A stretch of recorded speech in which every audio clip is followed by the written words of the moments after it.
Gente, então no primeiro ano a gente tem um estudo breve sobre batalha espiritual e hoje a gente vai aprofundar um pouco mais, entrando principalmente nas nossas áreas de influência. Bem, eu gosto de fazer uma abordagem sobre batalha espiritual passando bastante sobre a minha vivência. Isso aqui é uma espada de verdade, né? Uma espada que eu utilizo nos meus treinamentos, nas minhas aulas, né? E é justamente a espada de dois gumes que é apresentada no livro de Hebreus, né? Como a palavra de Deus.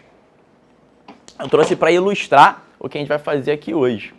Eu gosto de fazer uma abordagem diferente, por quê? Porque muitas vezes a gente fica nesse... A gente se limita a um aspecto das nossas vidas, né? Por exemplo, ao aspecto pacífico. Mas, ao mesmo tempo, nós somos chamados para guerrear. Parece uma dicotomia, parece mas visão holística cristã, nós vivemos em paz para com os homens, mas em guerra para com... Quem? Muito bem. É isso aí. Então nós vivemos em guerra, né? E é muito legal, porque eu gosto de compartilhar essa visão das artes marciais, da estratégia militar, porque às vezes a gente acaba se esquecendo desse lado tão importante nas nossas vidas, que opera em todo o tempo. Todo o tempo. Todo o tempo. Todo o tempo. Não para. Continua. E a gente precisa tomar posse disso, de quem nós realmente somos dentro dessa visão de batalha espiritual, de como que a gente pode vencer a guerra, como que a gente pode se posicionar, pode e deve se posicionar.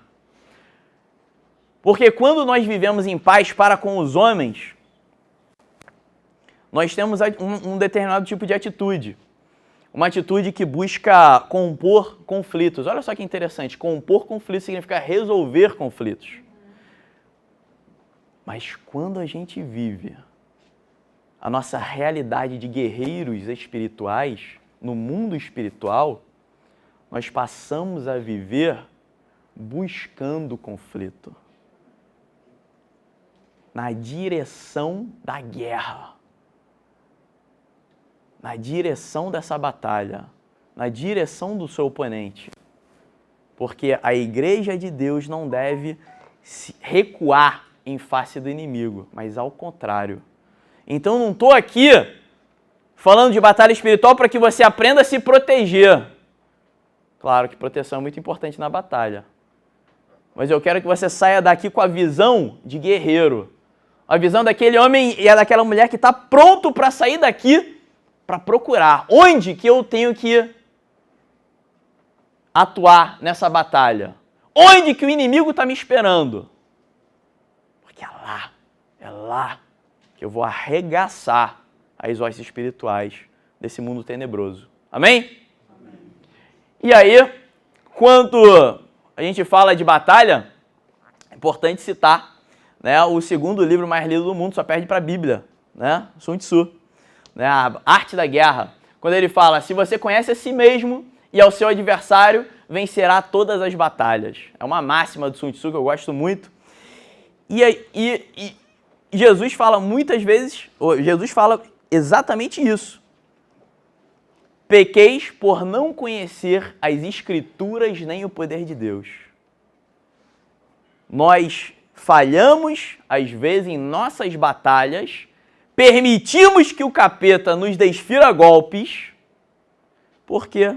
Por falta de conhecimento, de posicionamento.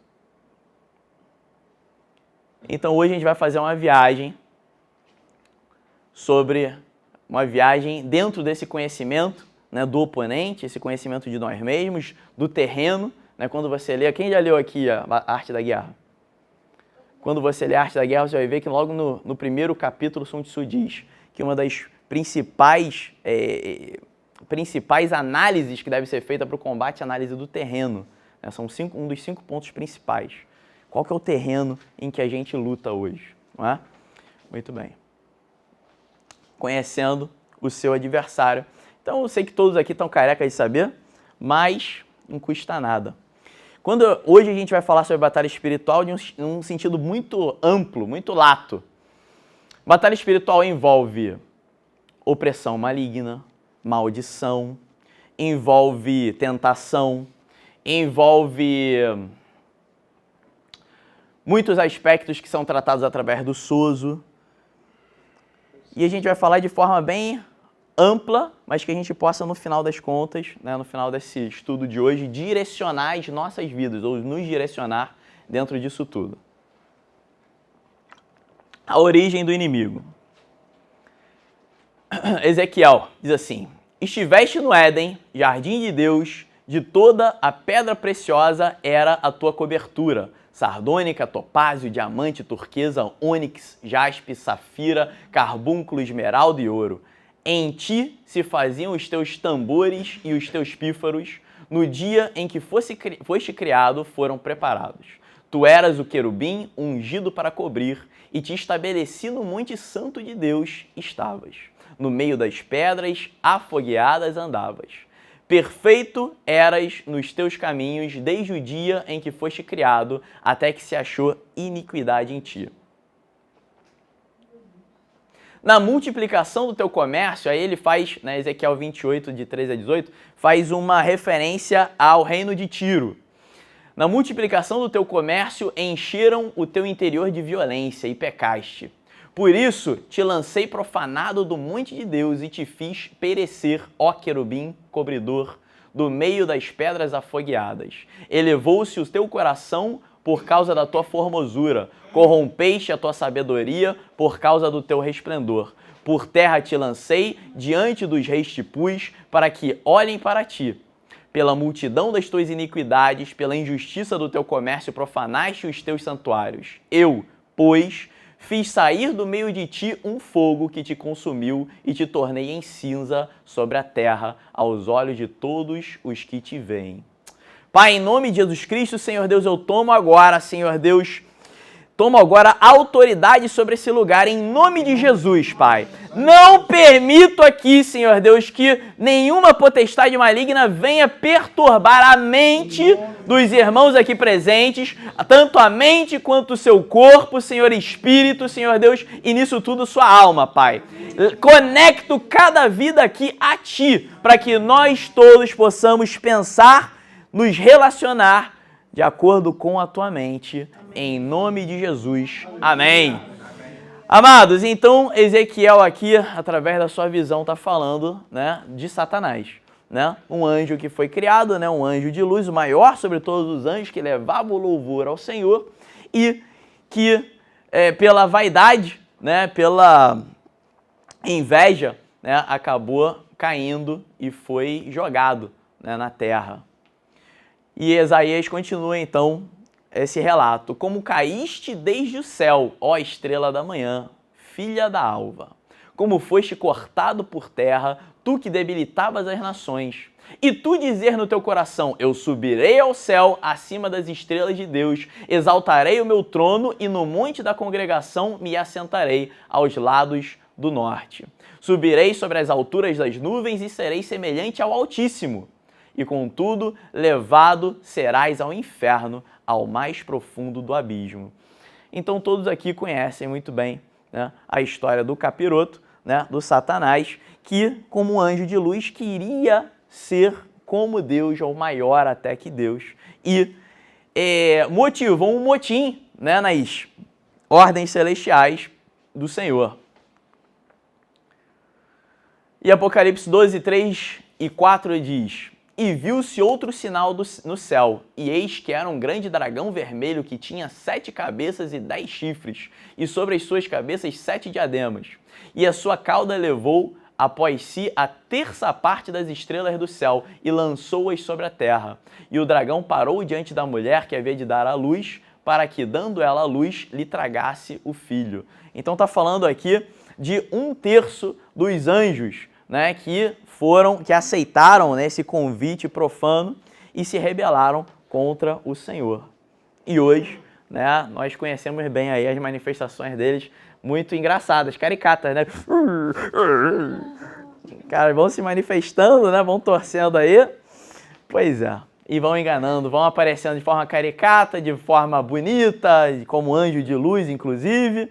E a gente tem aí hoje várias religiões, né, que buscam ludibriar os homens, né, separando os homens do Senhor. Várias correntes políticas, nós temos aí várias correntes de filosofia, de sofisma, de pensamento, que tem, no final das contas, o objetivo de adoração satânica e de afastamento do homem em relação a Deus.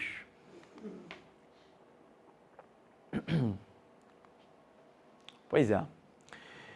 E esses demônios, né, que eram anjos, então, 1/3, né, do céu, eles foram lançados para fora do céu, diz Isaías que estão aqui na terra, como acabamos de ler, e Apocalipse também, e 2 Pedro 2, 4 e 5 diz, porque se Deus não perdoou aos anjos que pecaram, mas, havendo-os lançado no inferno, os entregou às cadeias da escuridão, ficando reservados para o juízo.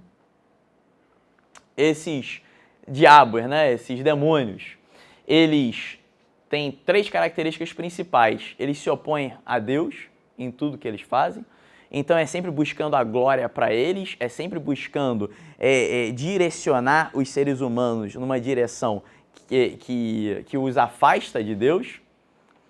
Eles atuam contra as pessoas, não é? Então, certa vez me ligaram, né, um irmão da igreja que estava se achegando à igreja, né, eu já tinha feito o processo de libertação, e aí é aquilo, né? O que a palavra de Deus diz? Quando você limpa a casa, né? Quê? Hã? Volta às 7, né? Porque a casa tá limpinha, né? Que nem hoje. Hoje teve faxina na minha casa, a casa ficou limpinha. E aí o diabo também gosta de casa limpa, pelo jeito, porque voltam 7 piores. E aí voltou esse irmão, e esse irmão estava atravessando a passarela da Barra quando o capeta quis jogar ele da passarela. Olha só. Queria matar, né? Já devem ter visto isso várias vezes, né? O diabo atentando contra a vida, eu vou matar ele, né? Quem já viu isso? Levanta a mão, né? Pois é, eles querem lutar contra as nossas vidas, fazendo com que? Com que a gente morra distante da vontade de Deus, com que a gente se afaste, a gente não alcance, não alcance o perdão do Senhor, não alcance a santidade, a santificação, não alcance a salvação. E tentam, claro, enganar as pessoas, né? Então, cara, você vai ver, né? Coisa linda, né? Pô, você vai ver cada filosofia linda nesse mundo. Você vai ver, você olha a filosofia budista, cara, é maravilhosa. Sinceramente, é super lindo, por isso que todo mundo... Você vai na casa de pessoas que se consideram ateus, mas você vê um Buda lá, sentado. Não, porque o Buda tá na... Primeiro que tá na moda, né? Tá na moda. O Buda tá na moda. E segundo que, pô, sabe por que que é? Sabe por que que é? E sabe por que que é muito legal? Sabe por que que é muito legal pro mundo? Cara, porque não gera conflito com ninguém. Jesus Cristo gera. Não vim trazer pai, vim trazer a espada. Mas Buda não. Buda todo mundo, não, que isso, pô? Você não precisa mudar, exatamente. Você não precisa mudar o seu jeito, não. Você é assim, você tá ótimo pra mim. Que o diabo quer dizer, né? Tá ótimo. Continua, não muda, não se arrepender, que é isso? Renúncia não, de jeito nenhum. Não precisa. Você tá perfeito. Você vai alcançar o nirvana. Então as pessoas, é fácil, é cômodo, né? Inclusive, eu não entendo isso. Se consideram às vezes ateus e tem lá um Buda, não, mas é uma filosofia bonita e tal. Porque fala o que quer ouvir, não é? É lindo, fala o que quer ouvir. Fala o que a pessoa quer ouvir. Então você vai ter, né, dentro, inclusive, do meio cristão, uma série de correntes que nos levam para fora da presença do Senhor, né? Que se tornaram, inclusive, seitas com o passar dos anos, né? Você vai ver seitas em que pessoas que buscavam o Senhor tiveram contato direto com um anjo de luz que apareceu e entregou uma nova Bíblia, né? Os mormons. Os mormons. Que fizeram uma igreja super bonita aqui, viu? Né? Lindo. Aqui na Avenida das Américas. Espetáculo, né? Você tá vendo? É lindo, cara. É lindo mesmo. Aquela igreja ali. Para. Tu passa ali. Você viu? na placa. Ó, por dentro tem mármore e ouro, tá? Aí, a irmã já foi mais curiosa, entrou lá pra ver. Tem aquele vizinho lá. Tá vendo? Ó, esse é guerreira. Entrou lá com a espada e falou assim, eu vou saquear isso aqui. Foi assim? Eu vou levar isso aqui de volta pra quem é de direito. Meu filho tá na frente. Não, meu marido trabalha com sistema, ele foi chamado lá pra fazer um orçamento. Então, é isso. Engana as pessoas para tirarem, né, da paz. E olha só que interessante. A gente está falando aqui de áreas de influência. Porque o nosso objetivo é trabalhar a prática, a atuação. No primeiro ano, quando é falar de batalha espiritual, é algo muito pessoal. Mas eu quero que você abra seus olhos para ver como isso acontece dentro da área de influência para a qual o Senhor te chamou. Como é que isso acontece dentro do governo? Como é que as potestades, e aí mais do que as potestades, os principados. Sabe o que é principado? Principado é uma área governada por um príncipe. E a palavra de Deus diz que quem é o príncipe desse mundo? Satanás. E existem regiões demográficas, a gente vai ver, por exemplo, vou dar alguns exemplos para vocês, em que a Bíblia mostra a atuação maligna em determinadas regiões da terra, né, os principados. Então, quando você fala de principado, como que eu vou, então o Zorido, por exemplo, que é do governo, como que eu vou batalhar dentro da área de influência para a qual eu fui chamado, sabendo que existe um principado que atua nessa área de influência? Como que eu vou olhar para a mídia, por exemplo, e entender que existe uma atuação demoníaca, uma batalha espiritual acontecendo ali e que tudo ali é intencional? Tudo é intencional. Porque o capeta até que sabe se organizar direitinho. Como é que eu vou olhar para a família hoje e ver o que está acontecendo com a família, como que a família está havendo uma tentativa de destruição da família e ver que isso é fruto de uma batalha espiritual, é fruto de uma estratégia maligna. E como que eu então, como homem de Deus, como mulher de Deus, eu vou me posicionar e vou transformar? Eu vou criar uma estratégia, então, do Senhor para combater essa estratégia maligna. Porque será que só se levantar e gritar contra funciona? Eu acho que a gente tem que ser um pouquinho mais inteligente, não é?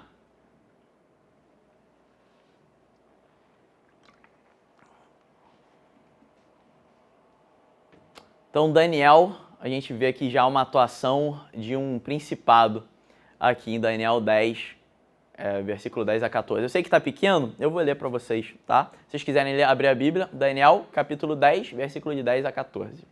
E eis que certa mão me tocou e fez com que me movesse sobre os meus joelhos e sobre as palmas das minhas mãos. E me disse, Daniel, homem muito amado, entende as palavras que vou te dizer e levanta-te sobre os teus pés, porque a ti sou enviado. E falando ele comigo essa palavra, levantei-me tremendo. Então me disse, não temas, Daniel, porque desde o primeiro dia em que aplicaste o seu coração a compreender e a humilhar-te perante o teu Deus, são ouvidas as tuas palavras, e eu vim por causa das tuas palavras.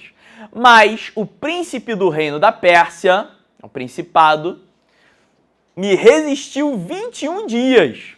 E eis que Miguel, um dos primeiros príncipes, veio para ajudar-me e eu fiquei ali com os reis da Pérsia. Agora vim para fazer-te entender o que há de acontecer ao teu povo nos derradeiros dias, porque a visão é ainda para...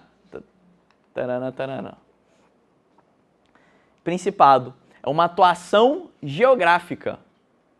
Uma atuação geográfica. A gente vai ver, por exemplo, quando... Olha que interessante, né?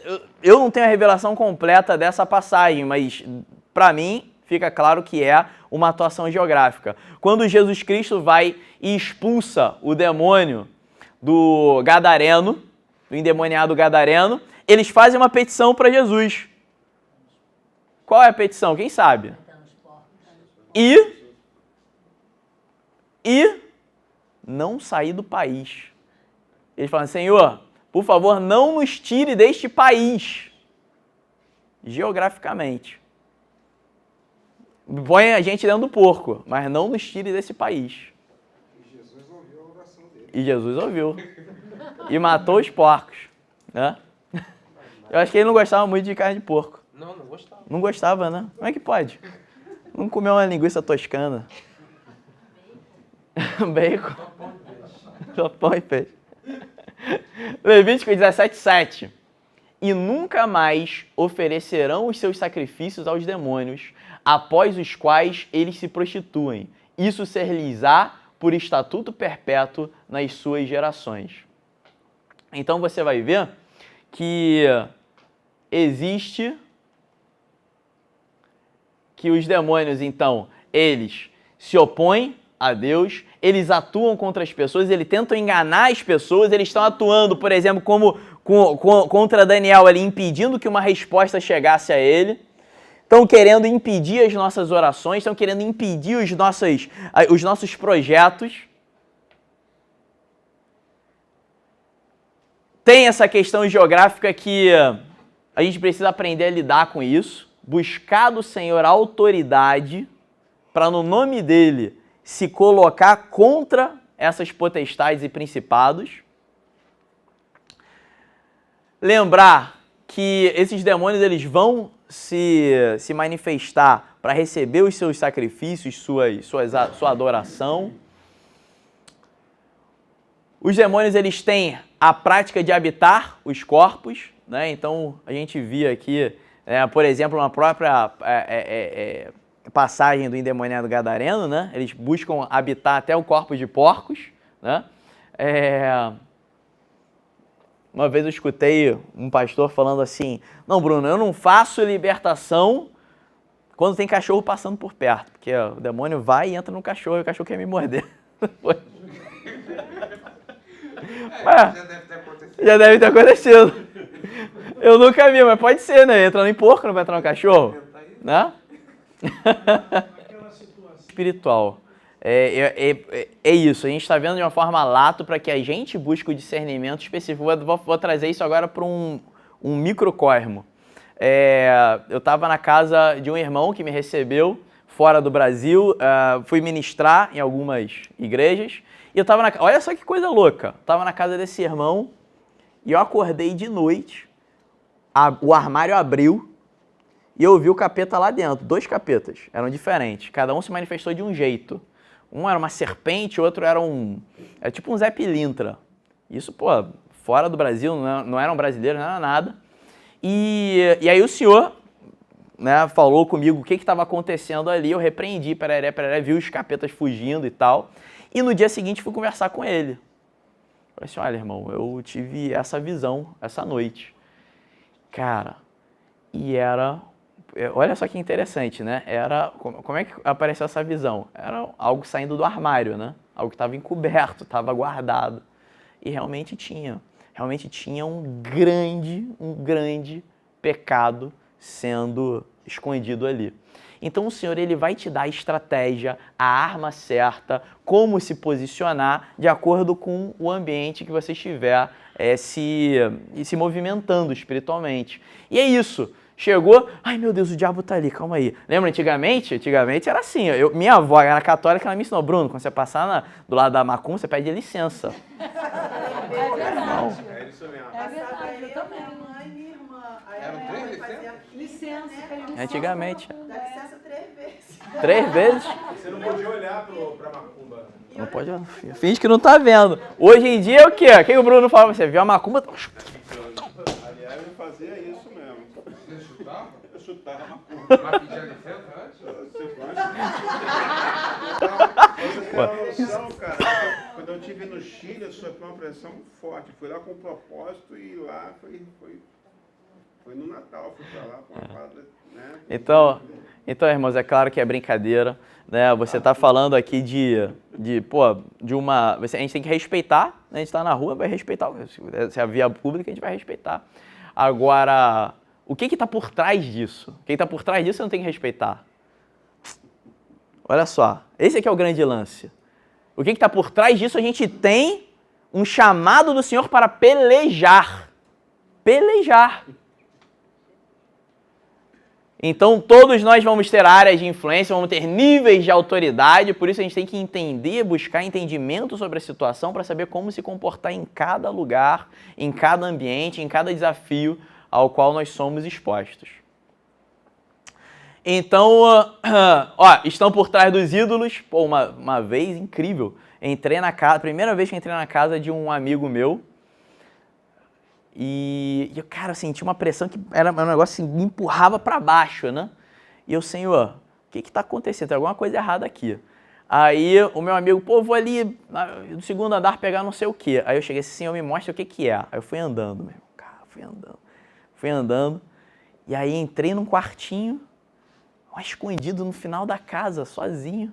Eu aproveitei que o cara tinha ido para pegar não sei o que no segundo andar, entrei no quartinho, cara, tinha um altar cheio de ídolos, né? E aquilo ali traz o quê para aquele lugar? Traz uma presença maligna, né? De verdade. Então existe realmente uma potestade, né? Um demônio que traz uma opressão sobre aquele lugar, física, né? E eu já tive confronto físico, né? Eu conversei com a minha esposa, tenho 2 semanas eu estava dormindo, né? Em outro lugar, a gente estava viajando, e eu só senti o capeta assim, ó, no meu braço. Assim, meu irmão, quem te deu essa intimidade? Quem te deu essa intimidade? Não, eu já tive de acordar assim, ó. Juro, foi no reflexo, né? Mas de acordar, porque assim, a opressão, ela se manifesta. E quando você tem discernimento espiritual, isso você fica mais sensível ainda. E todos vocês têm. Todos vocês têm. A busca é de aguçar cada vez mais isso. Esse dia que você falou de acordar assim foi na tua casa mesmo? Não, foi em outro lugar. Sabe, era uma casa que... Nessa casa eu sabia, eram de familiares, tinha altar para potestades malignas e tal. Só que pessoas muito boas, maravilhosas, mas com altar e tudo, né? Achava que aquilo ali não tinha nada a ver, que não tinha isso e tal, mas, cara, eu via claramente o capeta andando pela casa, sabe? Mas claramente que eu digo é assim, ó. Silhueta. Ah, silhueta. Hã? Ele acordou com você, fala. Eu acordei assim, não. Não, quando você viu esse Pegou a andar, espada. Aham. você falou pro amigo, Falei, a gente tem que se posicionar, né? Mas, olha, como era uma pessoa que eu tinha muito cuidado, fui falando aos poucos. Falando aos pouquinhos. Mas vai dependendo de cada circunstância. Uma pessoa que eu tinha muito contato, então eu sabia que eu não precisava ir com tudo, né? Para ser o ter mais sábio possível, né? No caso, essa pessoa ela não é... Irmãos, campo de batalha, sabemos que somos de Deus e que todo mundo está no maligno. Então, assim, nosso campo de batalha é esse. Nós somos do Senhor, mas o mundo já é no maligno e você tem os príncipes, está dividido aí, o mundo está dividido entre os principados, né? São os reinos, aí os espaços que são governados por príncipes malignos.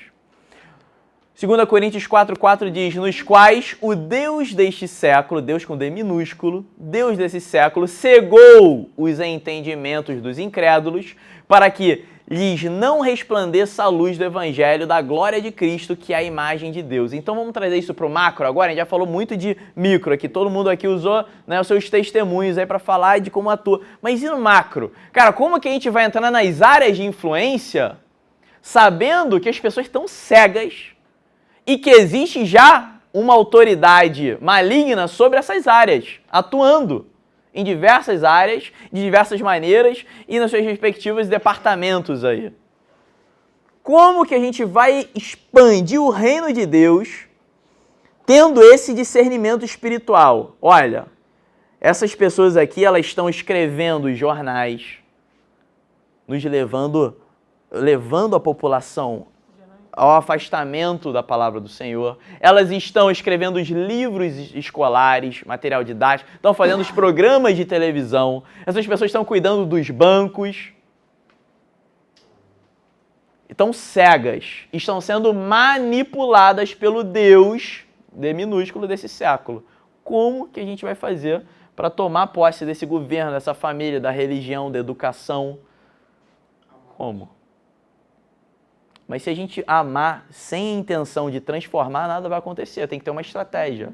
O amor é a maneira como isso vai se manifestar. Agora, qual é a estratégia para a gente transformar isso?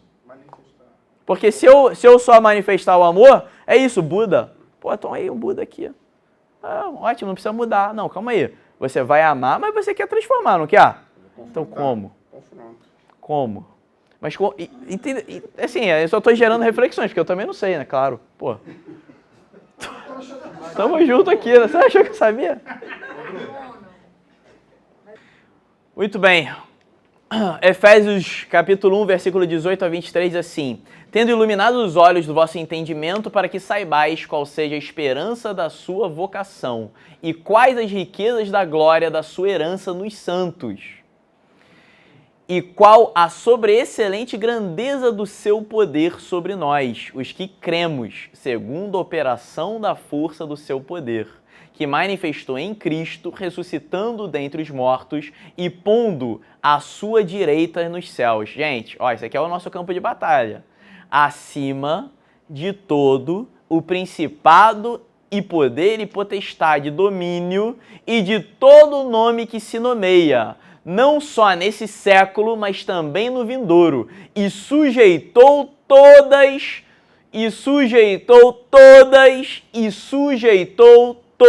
as coisas a seus pés, e sobre todas as coisas o constituiu como cabeça da igreja, que é o seu corpo, a plenitude daquele que cumpre tudo em todos. Meus irmãos, essa é a verdade. Existem esses principados, existem essas potestades, mas existe o nosso Deus que está sobre todos. E ponto final. Então, não é para sair daqui com medo, é muito pelo contrário. É sair daqui, mais uma vez, reconhecendo a sua identidade, o poder que existe em você através de Jesus Cristo, da presença do Espírito Santo na sua vida, e se posicionar diante das batalhas. Agora, eu quero que você abra os seus olhos. Batalhas que não são mais individuais somente. Porque hoje você está com a intenção de mover o mundo, no mundo espiritual, de estender o reino de Deus através das áreas de influência. Então eu quero que você abra a sua mente, o seu discernimento espiritual, para travar batalhas maiores, que transcendam a si mesmo, tá? E alcance essas áreas de influência às quais você está sendo chamado agora. Muito bem. O que está acontecendo aqui? E Efésios também, 6, 12 e 18, vocês conhecem muito bem, vou ler super rápido aqui. Porque não temos que lutar contra a carne e o sangue, mas sim contra os principados, contra as potestades, contra os príncipes das trevas desse século, contra as hostes espirituais da maldade nos lugares celestiais. Então, gente, olha só. Amar as pessoas, mas lutar contra os principados e potestades desse mundo tenebroso. Portanto, tomai toda a armadura de Deus, para que possais resistir no dia mau e, havendo feito tudo, ficar firmes. Estai, pois, firmes, tendo cingidos os vossos lombos com a verdade, e vestido a couraça da justiça, e calçados os pés na preparação do evangelho da paz, tomando sobretudo o escudo da fé, com o qual podereis apagar todos os dardos inflamados do maligno. Tomai também o capacete da salvação e a espada do Espírito, que é a palavra de Deus. Orando quando? De vez em quando? Não, orando em todo o tempo, com toda a oração e súplica no Espírito, e vigiando nisso com toda a perseverança e súplica por todos. Muito bem. Então, esse é o nosso adversário. Essa é a nossa condição e nós temos armas para vencê-los. Armas que protegem a nossa mente, armas que protegem, que nos protegem contra as palavras, contra as mentiras de Satanás, armas de ataque com a palavra de Deus. Você vê Jesus Cristo quando é levado ao deserto, né? O diabo tenta ele em três tentativas. Jesus Cristo, ele faz o quê? Ele, como numa esgrima, ele pega a espada, que é a palavra de Deus, e ele se defende. Através da palavra de Deus, ele se defende e contragolpeia o capeta. E assim começa o seu ministério. Então, olha só, em Mateus 4:1 diz assim: então Jesus foi levado pelo Espírito ao deserto para ser tentado pelo diabo. Ou seja, ele teve que ser levado ao encontro do diabo porque o diabo não está em todos os lugares. Ele não é onipresente, ó, não sabe de tudo, né? Não é onipresente, ó. O Senhor disse a Satanás: de onde você veio? Satanás respondeu ao Senhor: de perambular pela terra e andar por ela. Se fosse onipresente, ele fala assim: eu venho, eu não venho, nem vim, eu fui, sei lá, daqui. Eu estou. Onipotente, o Senhor disse a Satanás: pois bem, tudo o que ele possui está nas suas mãos. Ou seja, Deus teve que dar permissão ao diabo, né? Ou seja, ele não pode tudo, em relação a Jó. São as regras do jogo. Satanás pode... Quer tirar? Vai lá. Tirar uma foto. O Zoril tá tirando foto, né? Vou mandar. Eu tô devendo já um último, né? Esse agora. Manda pra gente. Pô, o último, cara, é porque tinha muitos vídeos. Então é 500 mega. Como é que eu vou mandar? Só o slide. Esse não tem vídeo, esse é mais fácil. Mas vamos lá. Satanás pode se apresentar como anjo de luz. Então, 2 Coríntios 11, 14 a 15 diz: isso não é de admirar, pois o próprio Satanás se disfarça de anjo de luz. Portanto, não é surpresa que os seus servos finjam que são servos da justiça. O fim deles será o que as suas ações merecem. Muito bem, então a gente já até falou sobre isso, né? Tirou do anjo de luz? Já até falamos sobre um caso desses, né? Que todos aqui conhecem. Satanás não pode ler a sua mente. Olha só, coisa interessante. Ele pode... Quando a Bíblia fala de dardos inflamados, ela está falando disso, né? De setas que são lançadas, são pensamentos, são palavras que são lançadas na sua mente. Mas ele não sabe o que está passando na sua mente, tá? Então, já em várias ocasiões, em expulsão, né? Expulsando o capeta, o diabo tentava adivinhar o que passava na minha cabeça. Era muito interessante, né? Porque ele não consegue, ele não sabe, né? Então, mas o Senhor sabe.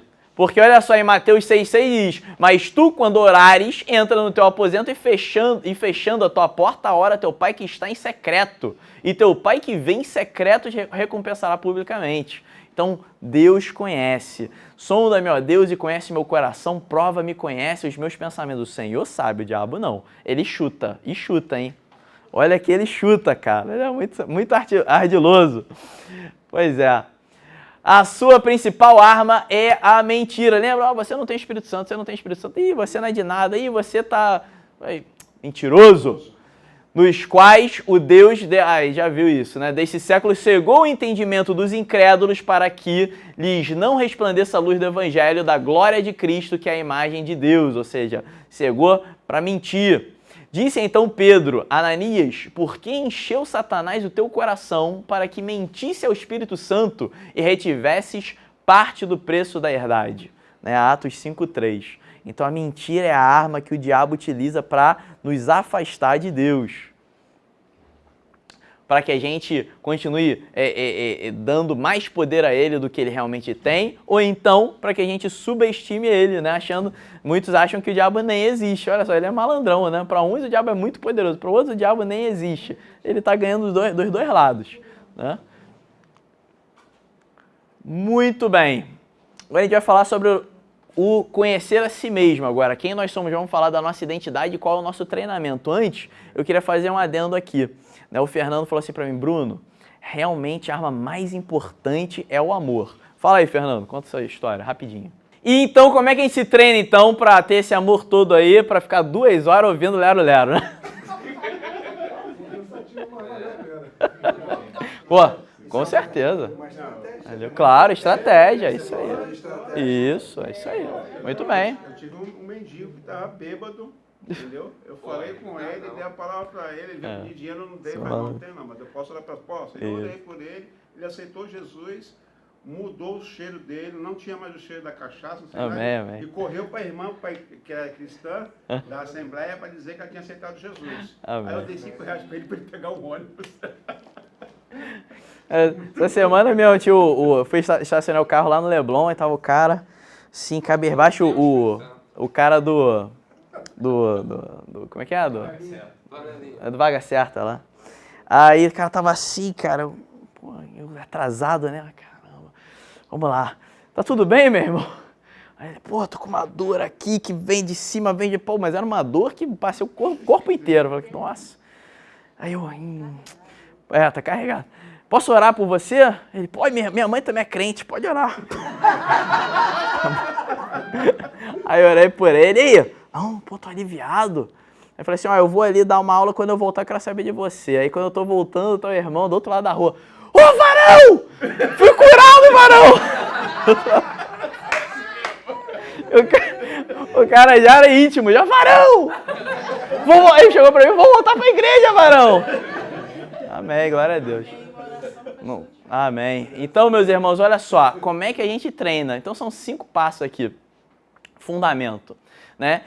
Efésios 2:20 diz assim, edificados sobre o fundamento dos apóstolos e dos profetas, de que Jesus Cristo é a principal pedra de esquina.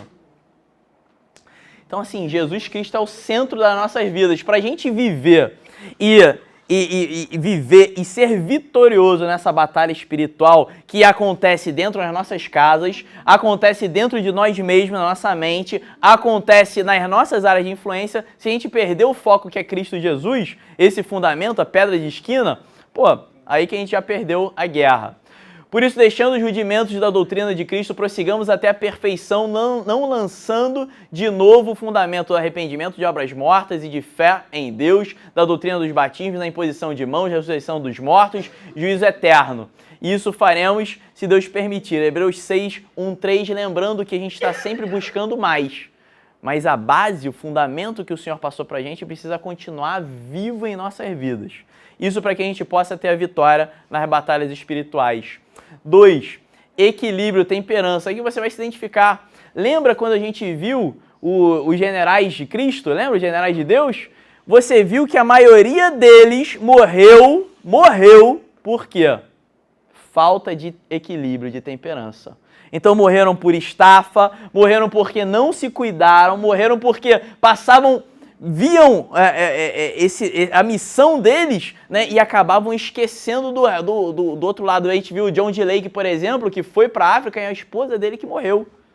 Né? E ele voltou depois para os Estados Unidos. Né? Então, dentre outros que tiveram estafa em seus próprios corpos e vieram a falecer muito antes do que deveriam, né? Muito cedo na vida. Então, equilíbrio, mas o fruto do Espírito é amor, gozo, paz, longanimidade, benignidade, bondade, fé, mansidão e temperança, que é o equilíbrio. Muito bem. Então, equilíbrio entre família, trabalho, ministério, entre a palavra e espírito. Né? A gente viu, inclusive, que alguns avivamentos se perderam por conta desse desequilíbrio. Né? A falta, às vezes, muito espírito, pouca palavra, muita palavra, pouco espírito. Equilíbrio entre material e espiritual, né? Lembrando que o mundo espiritual se manifesta no material e a gente usa o mundo físico com atos espirituais para mover no mundo espiritual. Então a gente tem que ter esse equilíbrio. Esse é o treinamento. 3. Fechar as guardas, né? Fechar as brechas. E a gente vê isso no SOSO. Como é que a gente fecha a brecha? Como é que a gente fecha a brecha que pode dar legalidade para o inimigo atuar em nossas vidas? São 3 os passos. Quais são? Está escrito ali. Perdão, arrependimento e renúncia. Né? No SOSO você aprende, então, a perdoar, se arrepender e renunciar. Assim você fecha a guarda. Olha só. Quer fechar a guarda? Porque o diabo só pode atuar na nossa vida se a gente der legalidade. Porque ele não tem poder sobre a gente, mas só quando a gente permite. Como é que a gente fecha, então, a guarda? Então, eu estou num combate. Não é, João? Estou num combate. Como é que eu fecho a guarda? Vou deixar assim aberto? Não, tem que fechar. Como? Perdão, arrependimento e renúncia, não dando legalidade para o diabo dar burdoada em cima da gente aí. Então está aqui Mateus 6, 21-25, porque onde estiver o vosso tesouro, aí estará também o vosso coração. A candeia do corpo são os olhos, de sorte que seus olhos forem bons, todo o seu corpo será luz. Se porém os seus olhos forem maus, o teu corpo será tenebroso. Se portanto a luz que em ti há são trevas, quão grandes serão tais trevas? Ninguém pode servir a 2 senhores, porque ou há de odiar um e amar o outro, ou se dedicará a um e desprezará o outro. Não podeis servir a Deus e a Mamon, ou seja, fecha as brechas que podem dar legalidade ao diabo agir na sua vida. Se é pelos olhos, tira os olhos, arranca os olhos fora. não é? Ou seja, fecha a brecha. O que está te atrapalhando? É um relacionamento? É uma prática? Arrependimento. Arrependimento, mudança de direção. O que pode estar te atrapalhando? É uma falta de perdão que dá legalidade para vir um espírito de depressão sobre a sua vida? Perdoa. É uma renúncia, uma palavra mentirosa que entrou em você? Renuncia então, para que você seja livre e possa viver com a guarda fechada, sem permitir atuação maligna em você. O corpo. Então teve dois ou três daqueles generais de Deus, especificamente pereceram e os seus movimentos acabaram, né, o movimento espiritual que eles estavam levando a cargo. Tanto esqueci o nome dele, Robert Evans, lá no Reino Unido, né, que parou o ministério dele por conta de estafa. País de Gales. Parou por conta de estafa. Ou aquele gordinho, como é que é o nome dele? Aquele gordinho... Esqueci o nome dele. Hã? Não, ele é sem é do Azusa. Mas... É o que comia depois do serviço, né? Tarde. Isso, comia tarde, não cuidava da alimentação, morreu com 30 e poucos anos, né? E, no auge do ministério dele. Então, assim, tomar cuidado. Você precisa cuidar do seu corpo, senão é aí que o diabo vai te utilizar. Ou melhor, vai utilizar para te atacar. É aí que você vai perder a batalha. Então, cuida, você precisa se cuidar. Ou não sabeis que o vosso corpo é o templo do Espírito Santo que habita em vós, proveniente de Deus e que não sois de vós mesmos. 1 Coríntios 6,19. E por último, a mente. Rogo-vos, pois, irmãos, pela compaixão de Deus, que apresenteis os vossos corpos em sacrifício vivo, santo e agradável a Deus, que é o vosso culto racional. E não sede conformados com esse mundo, mas sede transformados pela renovação do vosso entendimento, para que experimenteis qual seja a boa, agradável e perfeita vontade de Deus. Então, colocar a nossa mente, apresentar o nosso corpo como templo do Espírito Santo e a nossa mente como altar ao Espírito Santo. Então, como Paulo nos ensina, tomar cativo nossos pensamentos, pensar em tudo que é bom, tudo que é puro, tudo que é agradável, se há louvor. Cuidar da nossa mente para que a gente não venha a ser, como está acontecendo demasiadamente dentro da igreja, né? Homens e mulheres de Deus precisando recorrer a medicamentos, né, que eu não sou contra, mas é porque já passou muito tempo. Muitas vezes é porque passou muito tempo. É porque deveria ter tomado atitudes preventivas como essas antes, não tomou, às vezes, porque não olhou para si mesmo. E precisou, então, entrar em medicações, em terapias, né, para poder superar ataques mentais do inimigo nas suas vidas. Então a gente pode trabalhar preventivamente em relação a isso, fechando a guarda e sendo treinado em relação à nossa mente, nosso corpo. Estou voltando aqui, ó. Fechando a nossa guarda, buscando sempre o equilíbrio e não esquecendo dos fundamentos, tá? Dos fundamentos que nós temos da nossa fé. Muito bem.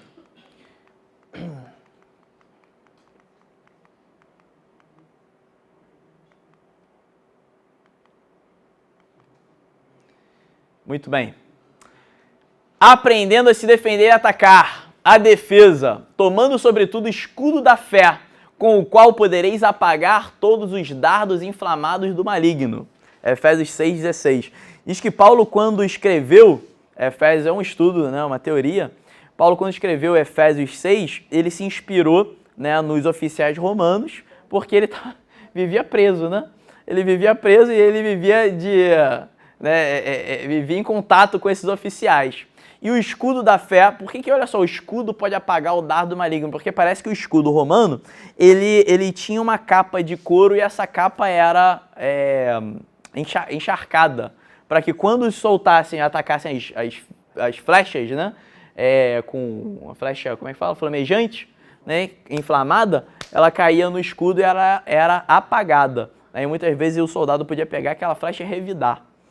Então, os dardos inflamados, essas flechas, né, flamejantes, elas são ataques à nossa mente. Né? Alguém aqui, já passou por uma situação que eu passei, eu já vi que vários irmãos passaram por situação parecida.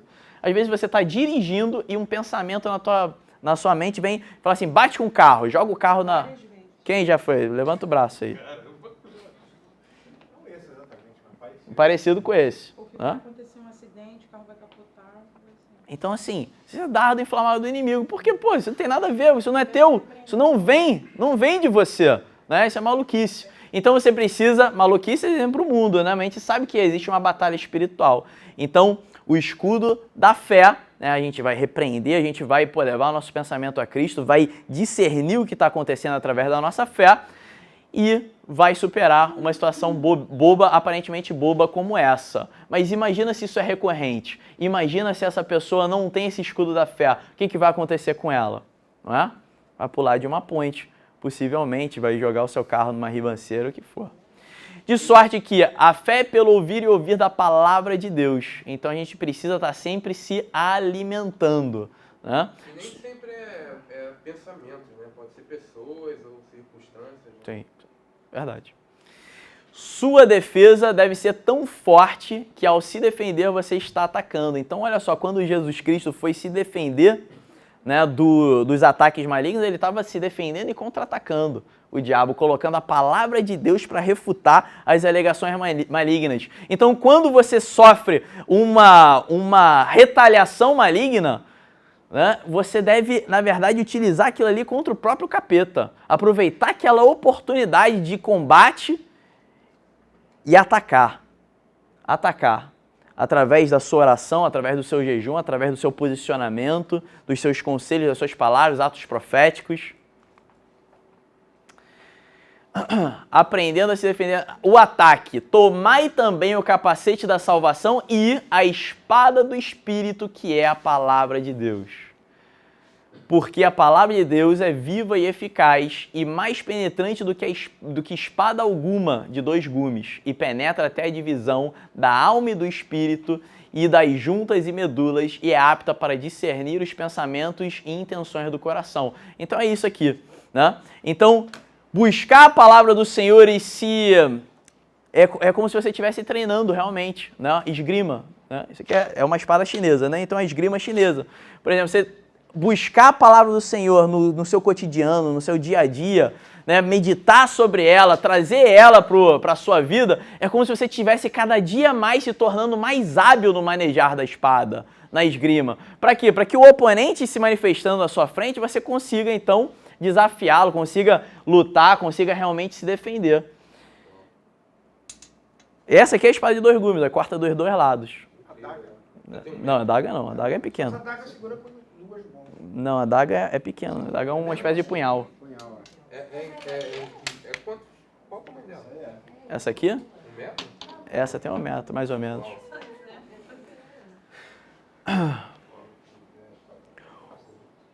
O quanto você tem aprendido a manejar a espada que lhe foi dada, né? O quanto que isso é uma prioridade para você.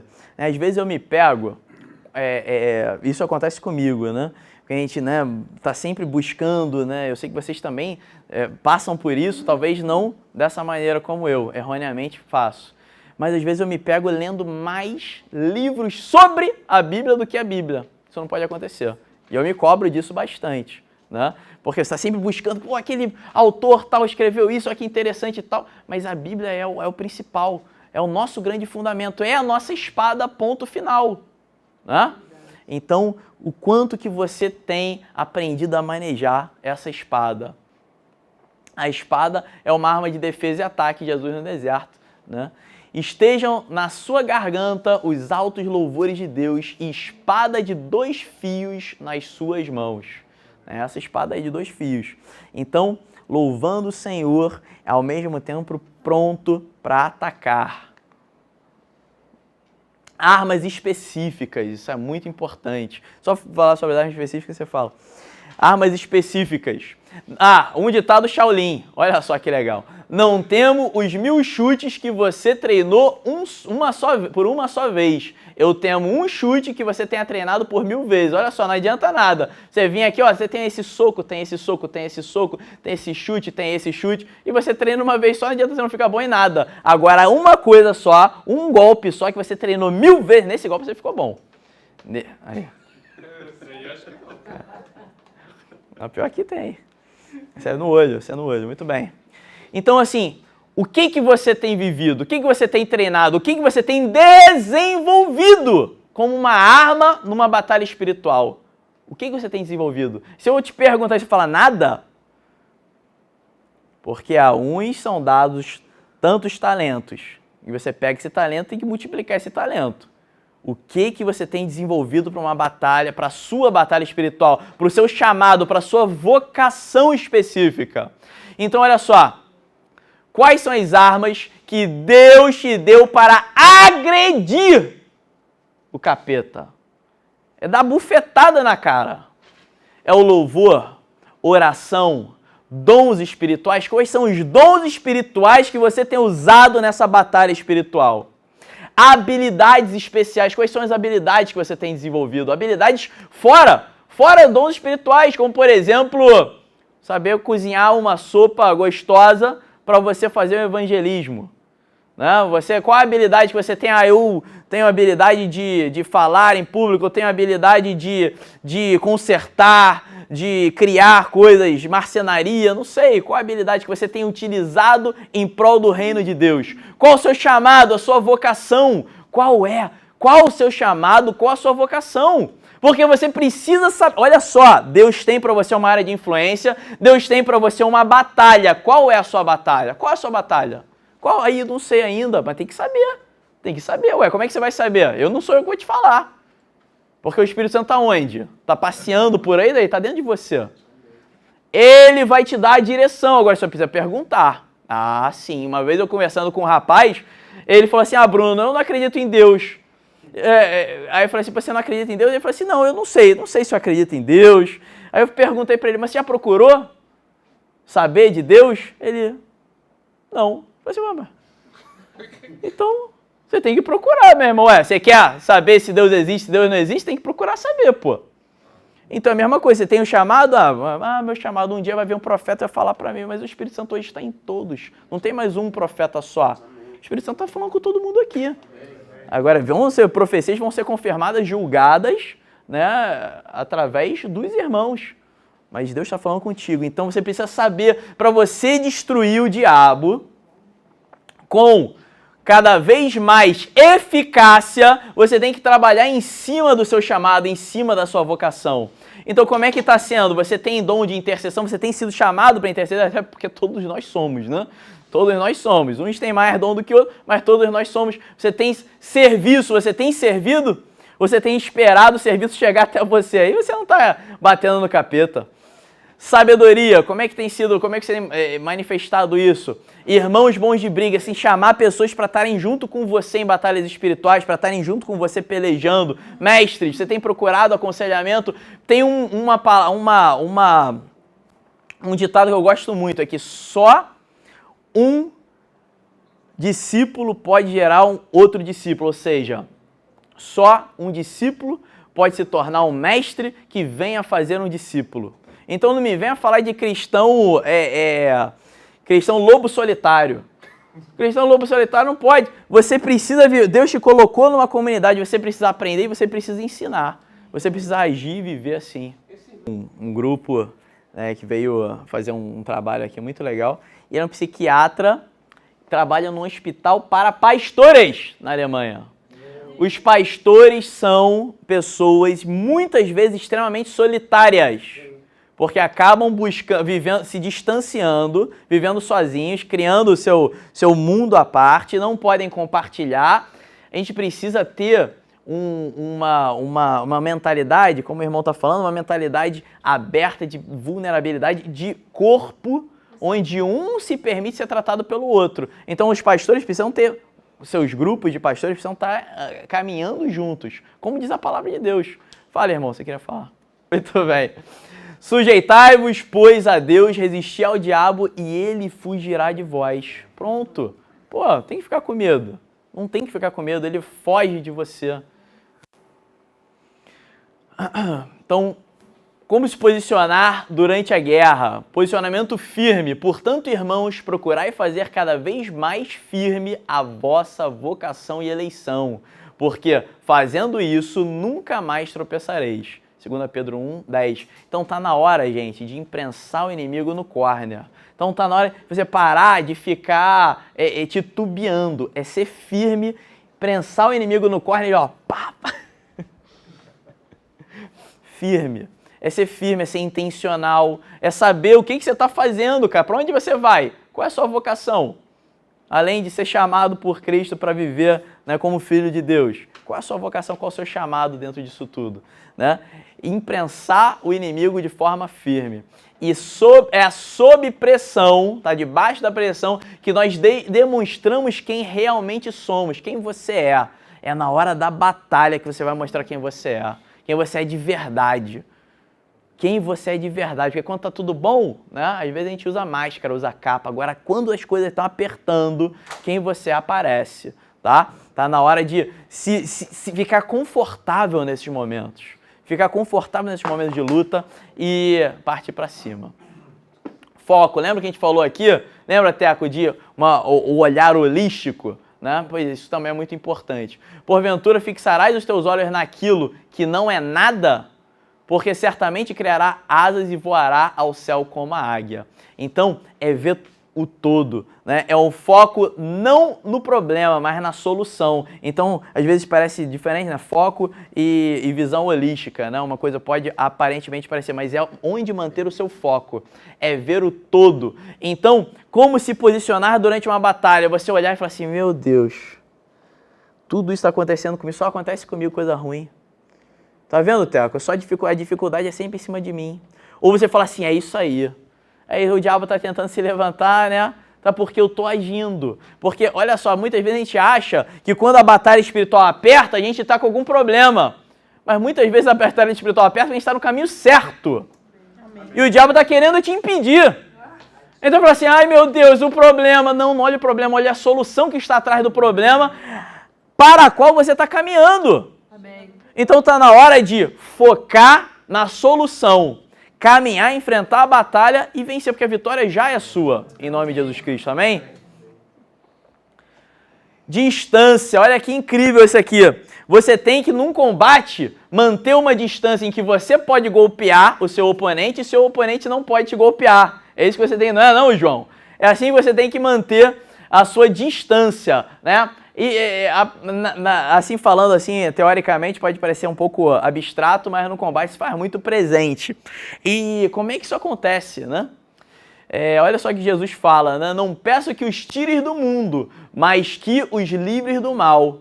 Não são do mundo como eu do mundo não sou. Você está no mundo, mas ao mesmo tempo você não está sendo contaminado pelo mundo. Então você está no mundo para quê? Para influenciar, para atacar, para bater. Mas quando o diabo vai querer te bater, você está afastado o suficiente, porque você não deu legalidade para ele.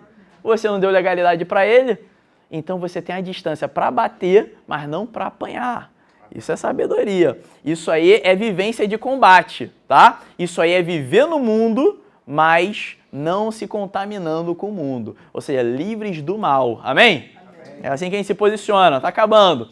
Explosão. Então, na hora de lutar, você precisa explodir. Se você lutar assim, não adianta, você não vai ganhar nada. Agora, explodir é dar o seu melhor, é fazer com excelência. Portanto, procurai com zelo os melhores dons. E eu vos mostrarei um caminho mais excelente. Então, é colocar aquilo que Deus colocou diante de você, a área de influência a qual Deus está te chamando, e trabalhar com vontade, com excelência, buscando sempre o melhor dos seus dons, o melhor da sua atuação, para você vencer essa guerra.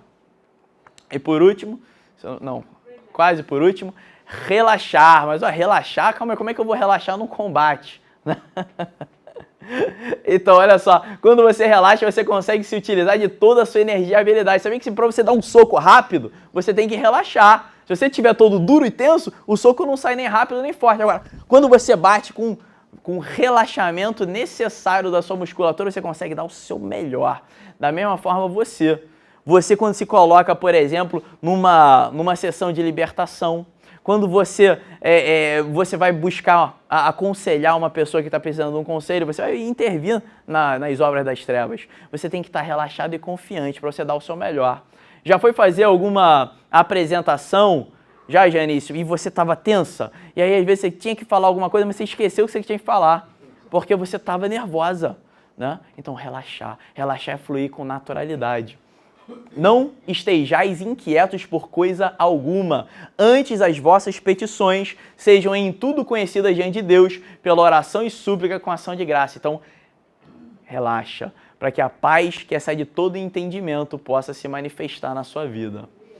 Discipulado, né? Aquilo que eu falei, o verdadeiro guerreiro espiritual deixa discípulos e é um discípulo. Você só pode fazer um discípulo se você for, primeiramente, um discípulo.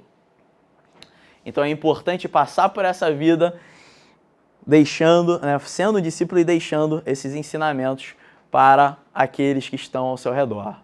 Portanto, ide e fazei discípulos de todas as nações, batizando-os em nome do Pai, do Filho e do Espírito Santo. Mateus 28, 19. Muito bem, já está chegando ao fim. Nas áreas de influência, como se manifesta essa batalha espiritual? 2 Coríntios 10, 3 a 5 diz: porque andando na carne não militamos segundo a carne, porque as armas da nossa milícia não são carnais, mas sim poderosas em Deus para a destruição das fortalezas, destruindo os conselhos e toda a altivez que se levanta contra o conhecimento de Deus e levando cativo todo o entendimento à obediência de Cristo. Agora é contigo.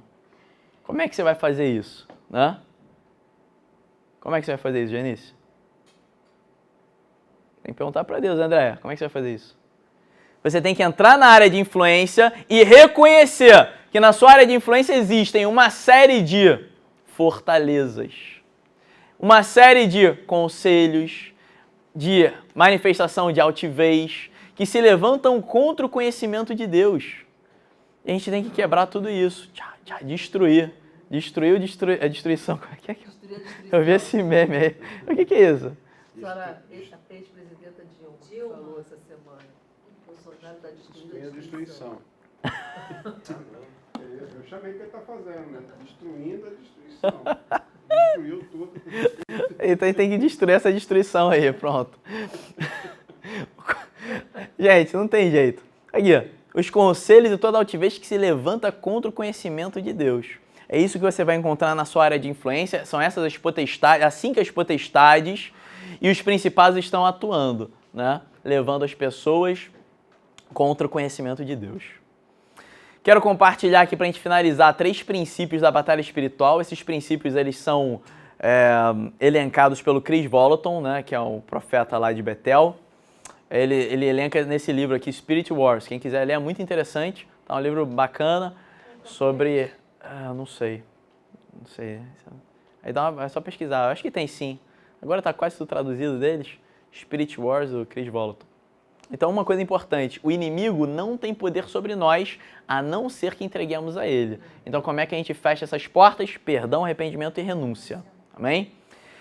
2. Batalhas vêm em ondas e não duram para sempre. Então, às vezes, você está no meio de uma batalha e você está cansado, porque, é muita luta. E cansa. Saber que ela chega a um fim. Você vai experimentar de um tempo de paz e para se reenergizar, para cair na batalha de novo, para vencer o capeta. E, como eu falei antes, provavelmente não fizemos nada de errado para vivermos as batalhas espirituais. Ao contrário. Então, muitas vezes, você está no caminho certo quando a batalha começa. E essa batalha, ela está ali justamente para fazer você pensar, pô, será que eu estou errado? Pô, tá tão difícil, é melhor dar meia volta. Não dá meia volta. A não ser que Deus te diga, não dá meia volta. Continua em rumo da vitória, que é sua, em nome de Jesus. E para acabar, o decálogo do guerreiro espiritual. Então, decálogo são 10 afirmações. O quê? O terceiro é que as batalhas espirituais... É isso aí, provavelmente não é porque... Tem que Mando, pô. Deixa comigo. Pô, manda aqui, manda agora pra mim. Manda agora, pô. Pega aqui, manda aqui. Vamos lá. Decálogo do guerreiro espiritual. O guerreiro espiritual, então, identidade. Primeira coisa. Mais importante. Então, lembra? Se você conhece a si mesmo, Sun Tzu. Se você conhece a si mesmo e o seu oponente, você vencerá todas as batalhas. Então, o guerreiro espiritual, ele sabe quem ele é. Sabe que ele é templo do Espírito Santo. Ele sabe que ele recebeu unção para derrotar, para destruir as hostes malignas. O guerreiro espiritual sabe que ele tem o poder para isso em nome de Jesus Cristo. E foi delegado a ele. Amém? Amém. Amém. O guerreiro espiritual sabe do que ele é capaz, ele pode fazer, ele sabe que ele pode profetizar, ele sabe que ele pode orar e trazer cura, ele sabe que ele pode mudar as atmosferas em nome de Jesus. O guerreiro espiritual sabe quando e com quem lutar. Lembra? Ele protege as pessoas, amor, ama as pessoas e ataca o inimigo, as hostes espirituais. Então, quando lutar, lembra que eu falei? Às vezes, que nem a Carit compartilhou o testemunho, às vezes você vai orar e você vai lutar em oração, você não vai se posicionar naquele momento de uma forma mais agressiva, além da oração. Vai esperar o tempo certo, que nem eu e a minha esposa, eles vão orar por mim agora. A gente esperou o tempo certo, agora é a hora de agir, de uma maneira mais contundente. Então, com quem lutar? Contra as pessoas? Não, contra as hostes malignas. Não é alvo! Cara, pô, Bruno, tô vivendo uma batalha espiritual. Calma aí, você que procurou a batalha espiritual, em nome de Jesus. Pô, tu não ficou lá escondido esperando ela chegar em você, não. Tu que buscou. A batalha me achou. A batalha me achou, uma flecha entrou no... Não, deixa pra lá. Fala assim, uma flecha acertou meu bumbum. Não, nada disso. Não, meu irmão. Você tá metendo o pé na porta pra acabar com a residência do capeta e você procurou essa batalha e você vai vencer essa batalha. Essa batalha já é você já é vitorioso já. Então, o guerreiro espiritual não é o alvo, mas procura, tá? Conhece as suas armas. Quais são suas armas? Quais são os dons que o Senhor te deu, as habilidades que o Senhor te deu para você usar, meu irmão? Deus não te fez um bom cozinheiro para você abençoar só a sua família, não. É para você, através do tio Maná, você fazer uma pizza maravilhosa expandindo o amor de Deus. Amém. Irmão, você conhece as suas armas e põe elas para atacar. O guerreiro espiritual está sempre pronto. Então não é isso. Estacionei o carro, o cara tá caído mesmo. Agora eu tô atrasado. Não tem essa, meu irmão. Tá sempre pronto, tem que estar pronto para lutar o bom combate. Amém? Ouve o seu mestre. Então, para escutar o papai. Para escutar. Senhor, tá. Não desliga o telefone na cara, não. Deixa ele falar contigo. Precisa escutar o direcionamento. Assim como o lutador que tá no ringue, ele precisa ouvir a pessoa que tá ali com ele, dando o direcionamento. O mestre dele que tá ali, a pessoa que tá direcionando a luta dele.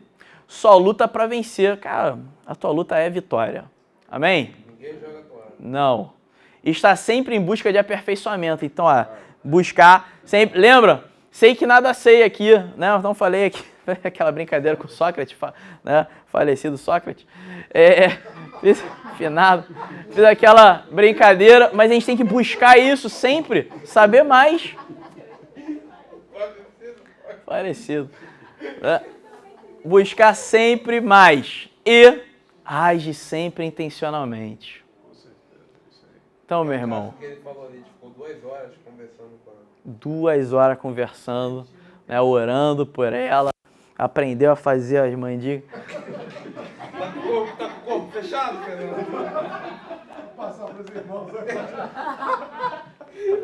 Amados, agir intencionalmente. Cara, o que a gente está fazendo aqui? É só buscando aperfeiçoamento, mas se a gente não colocar em prática, de nada serve. De nada serve.